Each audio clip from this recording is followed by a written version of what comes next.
有正妹，去搭讪一下好了。小姐，小姐，你好羞哦！你来这摆？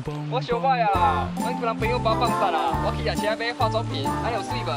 你这是重金属中毒啦！啊，重金属中毒是有啥物症状？嘉南中医关心你的健康，重金属中毒有啥物症头？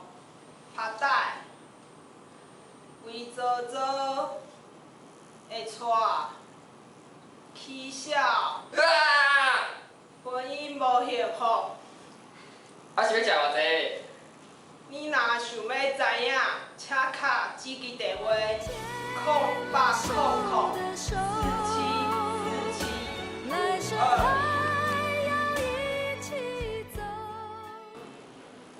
欢迎收看《药分蜘蛛网》，发生在民国99年5月19日的重金属中毒事件。到底它是差了多少才会变得这么丑呢？这到底要用静电分析、氦化合物比例、诱惑式和重量分析之间的